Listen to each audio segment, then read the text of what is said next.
E aí, moçadinha, então dando continuidade ao assunto, né, da insulinoterapia, vamos agora ver os tipos de insulina disponíveis para produzir, para mimetizar essa cinética endógena. Vamos ver?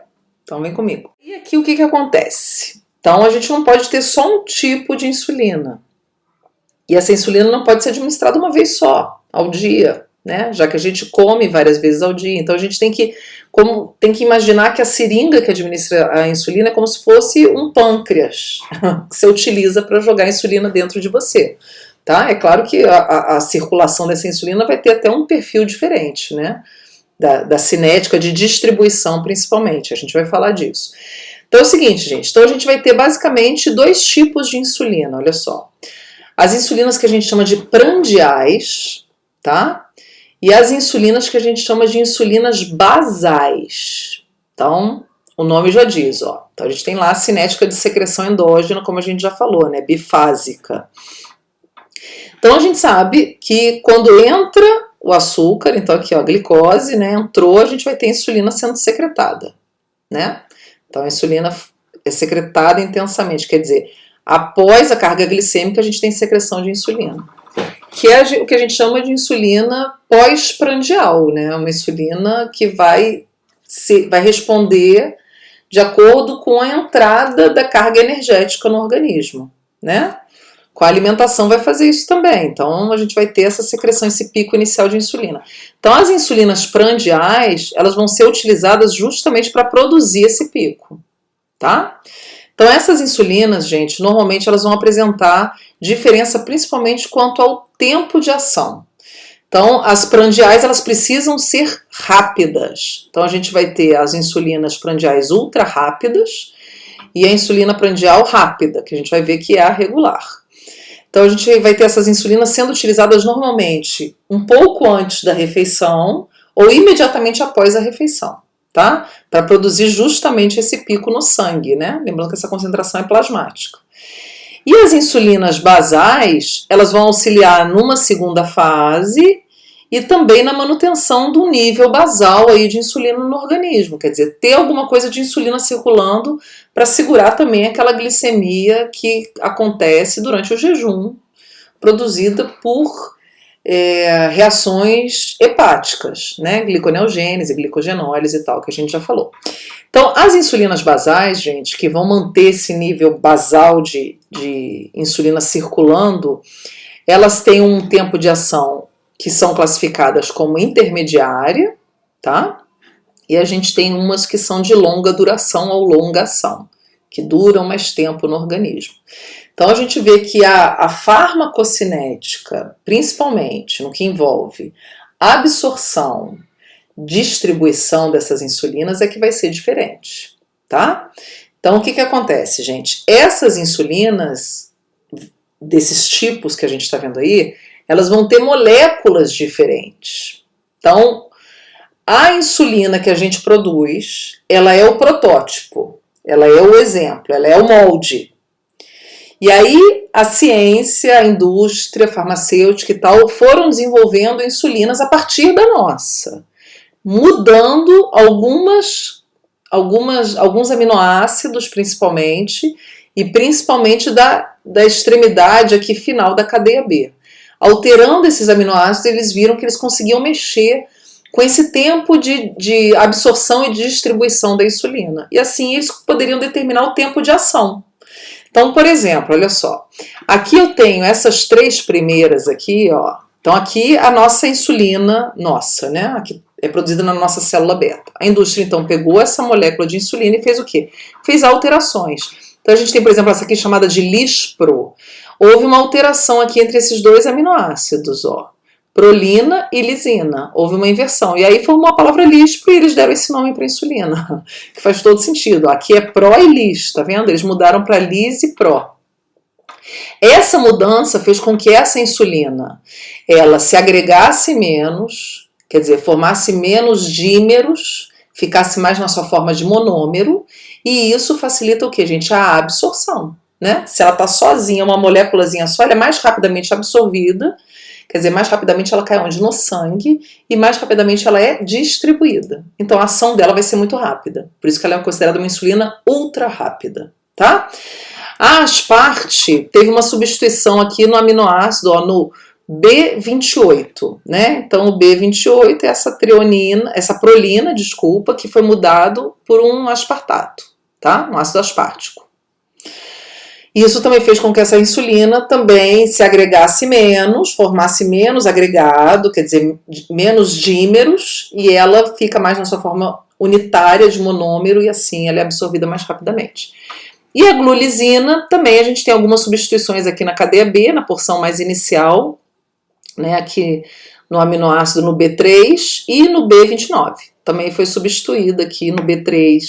A gente tem uma colocação de uma lisina e aqui no B29 a gente vai ter um outro aminoácido. Essas substituições fez o quê? Com que essa insulina, de novo, fosse absorvida mais rápido, tá? Então, a ideia aqui, gente, que vocês têm que saber, não é se ligar qual foi o aminoácido e tal que mudou, não.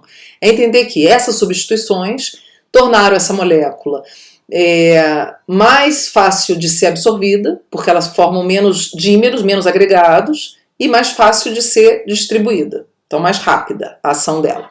Essas duas de baixo, elas são insulinas basais, tá? De longa duração. Então, a glargina e o determir.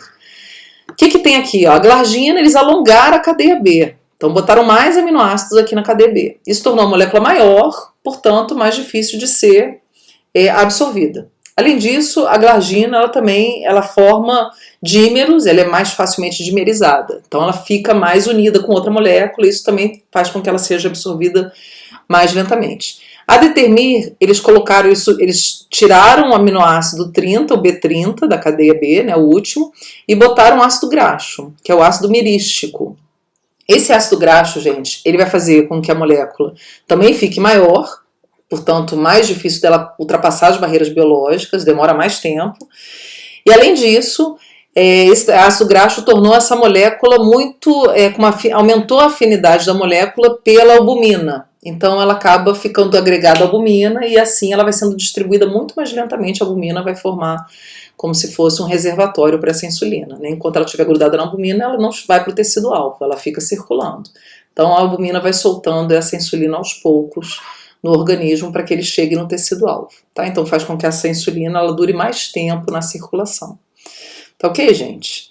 Então a gente vai tendo, foram alterações. Então quando a gente tem um protótipo molecular que sofre alterações, essas alterações a gente chama de análogos. Então esses são os análogos da insulina, tá? Eles foram feitos a partir de um protótipo natural que é a nossa insulina. A partir dele, essa molécula sofreu algumas alterações e a gente chama de análogos, porque eles não são idênticos à insulina, são semelhantes. Tá ok? Bom, e aqui, gente, olha só, a gente vê que quando administra a insulina, né, aqui é a insulina administrada na veia, tem um tipo de insulina específico que é usado, que é a insulina regular, é uma insulina rápida. A gente vê aqui o tempo que ela leva para atingir uma concentração máxima no sangue, ó. Então, após a injeção, tempo após a injeção, essa aqui, claro, já está no sangue, então imediatamente. Aqui é a insulina rápida administrada no tecido subcutâneo, então aqui é a mesma insulina, uma na veia, tá, intravenosa, e a outra no tecido subcutâneo. A gente vê que ela dá uma subida e cai, ela leva mais tempo para chegar no sangue, porque ela tem que ser absorvida. Aqui uma intermediária, que forma depósitos no tecido, e com isso ela é absorvida mais lentamente, tá vendo? Ela demora mais para chegar no sangue e não faz esse pico todo, então elas são usadas mais para fazer aquela segunda fase, né? Imitar a segunda fase e produzir uma ação mais longa. Aqui uma insulina mais de longa duração, a gente vê que você tem também depósitos no tecido e isso vai produzir uma absorção mais lenta dessa insulina. Tá, gente? Então, e ela vai durar mais tempo também, não forma um pico, então insulina basal.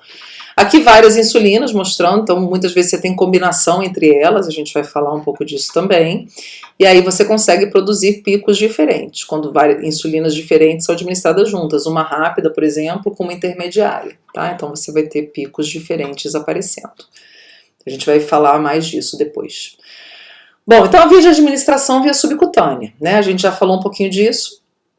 A insulina, então, vai ser administrada no tecido subcutâneo, né? Que está aqui, então, epiderme, a derme, o tecido subcutâneo está aqui, a hipoderme, né? Então é lá que a insulina vai entrar.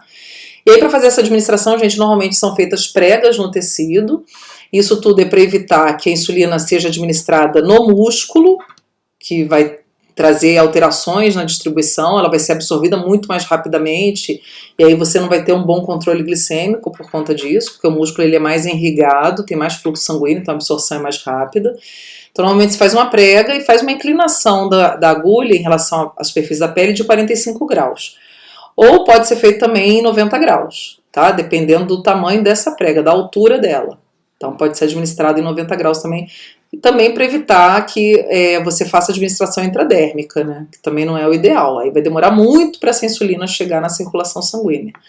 Tá, gente? Então são as duas técnicas, vai depender tudo do tamanho da agulha também, isso vai interferir na espessura da hipoderme. A gente sabe que epiderme e derme tem mais ou menos a mesma espessura em todo mundo, mas a hipoderme varia muito, né? Que é onde está a gordurinha.